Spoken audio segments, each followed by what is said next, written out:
As many of you know, I have a couple of amazing dogs at home. I absolutely love my two dogs. Chip and Freddie are their names. They're just the goofiest pair of pups that you'll ever meet.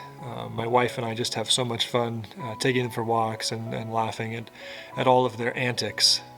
I don't know how many of you at home have dogs or cats or other pets, but they really become a part of your family. And one of the greatest times for a pet owner is when you get to go and you get to pick out the pet that you're going to have. With our second dog, Freddie, we actually ended up driving 3 hours past Columbus to pick him out. We wanted to get the perfect dog that would fit in well with our family. We wanted a dog that would work well with our other dog, Chip, that would kind of balance out his hyperactive personality and just be a little bit more calm and loving and maybe a little bit more cuddly for us. And the interesting thing about going and when you're picking a dog out of the litter is that all of them are just adorable. Every single one of them could go home with you. Every single one of them could be the perfect dog. And you have to watch what they do and how they act and how they react. There's just way too many of them to choose from.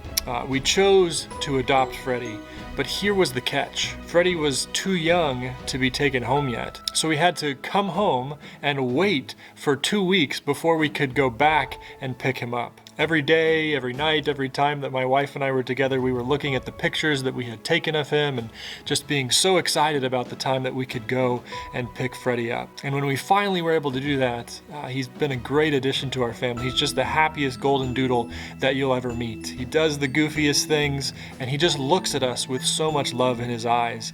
And because we chose him and we are a part of his pack. Do you know that God does the same for us? That God has chosen you, except he didn't look for the best fit. He didn't look to see that we had the right attributes.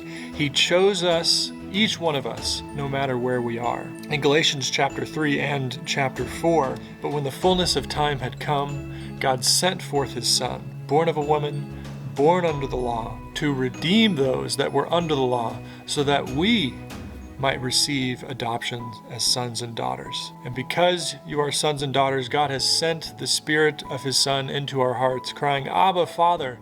So you are no longer slave, but a son. And if a son, then an heir through God. What a beautiful message that God adopted, chose you. Do you think about that every day? That God chose you? We were each adopted into the family of God. Each one of us were chosen out of the litter. We should look at God with so much love in our eyes and our hearts. God has adopted us, but there's a catch. He is waiting for as many of us as possible to be ready. Will you make your choice? Will you choose God today? Reach out to him in prayer.